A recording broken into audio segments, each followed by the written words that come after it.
I'd like to start by thanking European Council on Foreign Relations and the ECHO Foundation for making this event possible, and also thank Jonas for your very nice introduction. So, very briefly, I will mention that the Chinese Communist Party just concluded 18th Party Congress, and in the official report to the Party Congress, Hu Jintao used the description that Chinese Communist Party want to become an organization of learning, an organization of innovation, and an organization of service. So these three expressions, learning, innovation, and the service meaning serving the people, is a new expression and a new self-definition of the Chinese Communist Party. And as a, to exemplify this learning organization, after the closing of Party Congress, Xi Jinping immediately organized the first collective learning session of the new Politburo. So Politburo of Chinese Communist Party, in Hu Jintao's time also, regularly held learning session. Basically, they invite some scholars to give some lectures, and then they have a discussion among themselves. But interestingly, the first learning session, the new leader Xi Jinping gave very much emphasis on the concept of common prosperity. The concept of common prosperity actually was first used by Deng Xiaoping as one of two definitions of so-called socialism with Chinese characteristics. And the first characteristic, first part of socialism with Chinese characteristics is so-called the push for the development of productive force. But the second part is to make sure that the fruit of economic growth would be widely shared among the people. And Deng Xiaoping, in his timetable, he said explicitly that in the year of 2000, Chinese policy agenda should be given priority to the common prosperity, the more equal sharing of the fruit of economic growth. But so you can see, well, according to Deng Xiaoping's schedule, we already 12 years lag behind. But I think it's worth noticing that Xi Jinping, in his first speech in the Politburo collective study session, he re-emphasized again this goal. And I think this is an indication under his new leadership, Chinese economic growth model will be reoriented from like the export-oriented, investment-driven model to a more domestic consumption-driven model. But it is easy said than done, because to reorient Chinese economy to based on domestic demand means reducing the huge income gaps of urban and rural areas, because otherwise the peasants, depending on how do you count it, is still more than 50% of the Chinese population. And their ability to consume is very limited. So in this sense, reducing inequality become a key for the new economic development model of China. I think this connection is interesting to tell antidote that Xi Jinping himself actually is very keen to study new things. And when he was the party secretary of Fujian province, this province, sorry, not the party secretary, is a governor. When he was the governor of Fujian province, close to the Taiwan. At the same time, he also writing a dissertation in my university. Because he's still working as the governor, but in his spare time, he also read books, come for some classes, and wrote a doctor dissertation, but what's the subject? I think it's very interesting and quite relevant to Spain, because the thesis is the study of peasants' cooperatives in China.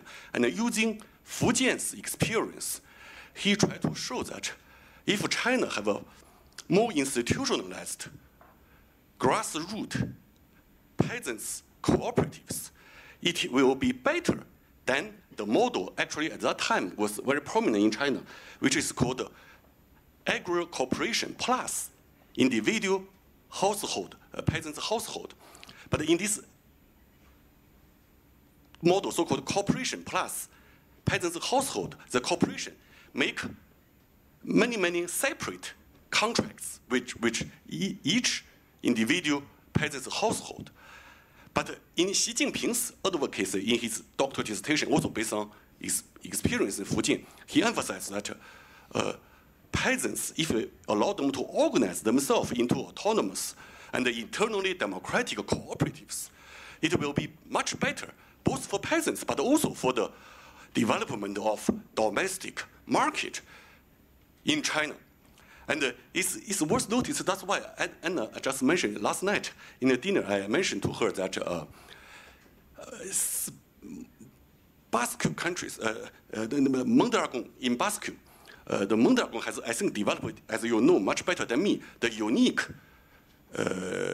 quite a successful, I think, experiment of cooperatives. This is not only producer cooperatives, but also educational and finance cooperatives. They're working together. And so I think Xi Jinping also knows about this model because he read the whole dissertation is about the cooperatives. And so secondly, I want to very briefly talk about the second, the number 2 new leader, who is widely considered to will become the China next Prime Minister, Li Keqiang, in the next March People's Congress. And in the first meeting he held after the 18th Party Congress, basically last week, Li Keqiang, the topic of this first official meeting after the Congress is that he invite 11 the leaders of 11 experimental zones in China to come to Beijing.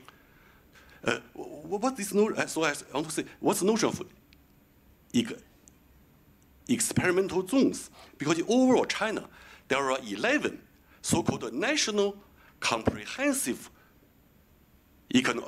experimental zones for different purposes. So, for example, like in Fujian, there's a national comprehensive experimental zone in Fujian in exploring the economic cooperation with Taiwan basically. And in Shandong, there are a comprehensive experimental zone for developing maritime economy. So 11 of those, but one of what I like to start, I personally think is most important is the Chongqing. The Chongqing recently, as Jonathan just mentioned, it's become infamous because because this Bourgeois wife supposedly killed the British businessman.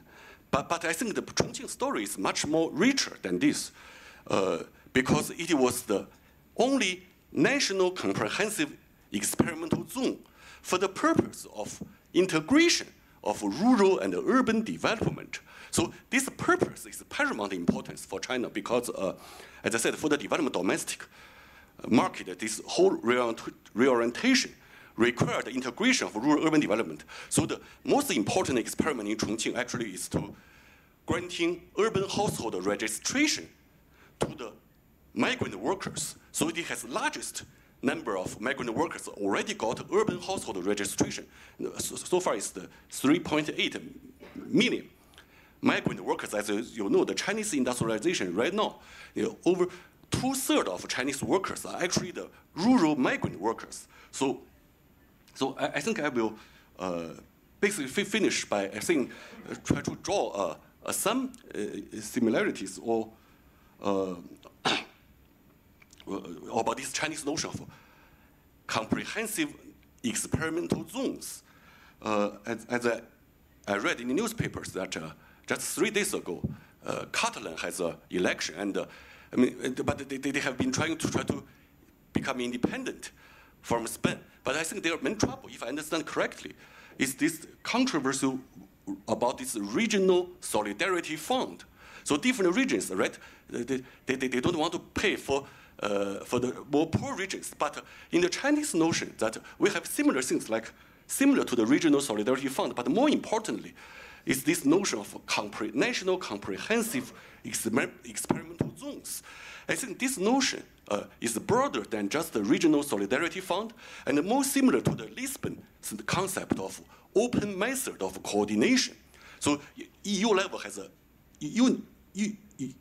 unified goals, but each member country are allowed to experiment, but you have the monitoring and the evaluation annually. But so I think this Chinese concept is more similar to the open method of coordination. I do hope we can learn more from each other. Thank you.